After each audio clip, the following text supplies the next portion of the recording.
안녕하세요. 서울고등병원 정형외과 전문의 박현국입니다. 이제 오늘 주제는 말도 많고 탈도 많은 무릎 줄기세포 주사에 대해서 제가 준비를 좀 해봤어요. 무릎 줄기세포 치료하면은 굉장히 여러 가지 치료가 있어요. 뭐 줄기세포 수술도 있고, 뭐 자가 줄기세포 주사도 내 지방에서 뽑아서 하는 것도 있고, 골수에서 뽑아서 하는 것도 있고, 줄기세포를 뽑아가지고 수술할 때 넣어주는 경우도 있고, 굉장히 여러 가지 있는데, 오늘 말씀드릴 내용은 이제 속칭 자가골수 줄기세포 치료 주사라는 거고요. 골수 흡입 농축물 무릎 주사라는 거죠. 우리가 영어 약자로는 비맥 주사다, 비맥이라고 많이 합니다.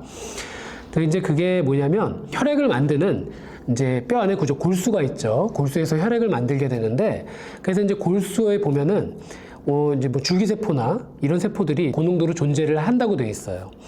그래서 이제 골수에서 골수 천자를 해서 골수에서 그 피를 뽑는 거죠. 그걸 이제 원심 분리기에 정해진 시간만큼 돌립니다.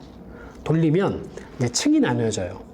그 중에서 줄기세포가 이제 있을 거라고 생각되는 층을 따로 추출을 해가지고 그거를 무릎 안에 넣어주는 그런 치료를 자가줄기세포 주사치료라고 하죠. 장점은 뭐냐면 일단은 부작용이 별로 없어요. 그리고 또 한 가지는 이제 효과가 좋은 분들은 논문을 보면 2, 3년 정도 증상이 별로 없다.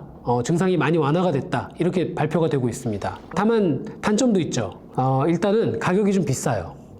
이 줄기세포를 뽑아가지고 원심 분리기 놓고 이 분리하는 이 시스템 자체가 기계가 비싸기 때문에 이제 비용이 아직은 우리나라에선 많이 나오고 의료보험이 안 되는 치료입니다. 또 한 가지는 이제 이거는 개인적인 의견인데 치료의 효과가 환자마다 약간씩 달라요. 그래서 우리가 정확히 좋아질 환자에게 시행하는 게 맞습니다. 무슨 얘기냐면 관절염을 1단계부터 4단계까지로 나누면 2에서 3단계 관절염 환자분들, 그리고 내반 변형이나 외반 변형 많이 휘어있지 않은 분들에게 효과가 되게 좋고, 또 체중이 너무 과체중이 아닌 분들에게 효과가 좋아요. 하지만 수술할 정도의 상태는 아니고 연골 주사, 무슨 DNA 주사, 콜라겐 주사 같은 무릎의 관절염 주사를 맞았는데도 그랬는데도 좋아지지 않는 분들에게는 좋은 대안이 될 수 있습니다. 그래서 이거는 그 진행은 대개 이제 국소 마취를 합니다. 바늘 들어갈 부분만 마취를 하고, 그 다음에 골수 천자하는 바늘을 넣어서 골수에서부터 이제 쭉 이제 천자를 하죠. 보통 한쪽 무릎 하면은 60에서 80cc 정도 피를 뽑습니다. 그래서 그거를 원심 분리를 해가지고 우리가 원하는 정도를 뽑으면 보통은 10% 정도 남아요. 그거를 무릎 안에다가 주사기로 그냥 넣어주는 겁니다. 그러니까 주사 맞는 것 자체는 별건 아니죠. 그래서 굉장히 간단하고 입원하시거나 그럴 필요 없이 하시고 나서 집에 걸어가실 수 있고 그런 간단히 할 수 있다는 장점이 있죠. 근데 이제 주의하셔야 될 점이 줄기세포라 그러면 만병통치약처럼 인식하시는 분들도 있습니다. 또 그렇게 이제 그 광고하는 병원도 있죠. 연골을 재생시켜주기 어려웠던 환자들을 재생시켜줄 수 있다는 점에서는 줄기세포의 가능성이 굉장히 큰 건데, 근데 제가 말씀드린 이런 자가흡입 줄기세포는 줄기세포 이 주사를 맞는다고 연골이 재생이 확 된다 라고 보기는 좀 어려워요. 물론 동물 실험하면 재생은 됩니다. 재생은 되는데 대개는 환자분들이 원하시는 정도로 재생되기 어려워요. 현미경적 수준에서 재생을 합니다. 연골세포가 있어요. 층은 있지만 그게 한 번 시술한다고 환자분들이 기대하시는 것처럼 연골을 재생시켜준다라고 보기는 어렵습니다. 대신 뭐가 있냐?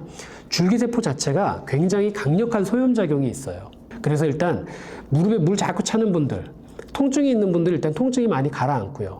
또 한 가지는 연골이 더 닳지 않게 환경을 조성해주고 연골 재생이 될 수 있게 환경을 조성해 줍니다. 근데 우리가 생각하는 것처럼 막 이렇게 막 재생이 막 되는 걸 기대하시면 안 되고, 그래서 여러 번 하는 병원도 있어요. 여러 번 하시려는 분들도 있어요. 이건 5번 하셔야 됩니다. 8번. 그거는 제 생각에는 의학적인 근거는 없는 치료입니다. 저한테 오시는 분 중에 어떤 병원에서 8번, 9번 하고 오시는 분들이 있어요. 그런 분들 얘기를 들어보면 진료를 볼 때 주치 선생님이 환자분은 이건 8번 하셔야 될 것 같습니다 라고 아예 했다는 거예요. 물론 이제 그 선생님은 이 줄기세포 치료에 굉장히 좋은 치료 성적을 뭐 개인의 경험으로 갖고 있을지 모르겠지만 논문이나 우리가 이제 정형외과 의사들끼리 얘기할 때는 그거는 비용 대비 너무 과한 치료죠. 과잉 진료라고 저는 생각합니다. 저 같은 경우는 여러 번 하는 경우는 별로 없고요. 한 번 하시고 뭐 한 2년 정도 후에 다시 좀 불편하시면 그때 정도 한번 하실 수는 있죠. 그런 건 괜찮다고 봅니다. 그래서 이렇게 재생되는 결과가 동물 실험에서는 나온다. 하지만 우리가 실제로 눈으로 보이듯이 그렇게 재생되는 경우는 드물고요. 줄기세포 치료 주위에서도 이런 주사 치료가 아니라 줄기세포 수술이 있어요. 우리가 수술을 해가지고 거기다가 줄기세포를 무릎에다가 연골에다 심어주는 경우가 있습니다. 그건 반대로 재생이 꽤 잘 됩니다. 그러니까 재생을 원해서 정말 재생을 시켜야겠다라고 하면 이제 그런 수술 쪽으로 진행을 하는 거고, 재생 목적이라기보다는 비교적 간편하게 하면서 환자분 증상을 좀 조절하기 위해서는 이런 자가골수 줄기세포 주사 치료를 하는 거죠. 그래서 이제 오늘 이제 무릎이 아픈 분들이 관심 있어 하시는 이런 이제 무릎 줄기세포 주사에 대해서 알아봤는데, 정말 내 상태가 줄기세포 치료를 할 정도의 상태인지, 줄기세포 하실 정도가 아닐 수도 있고요.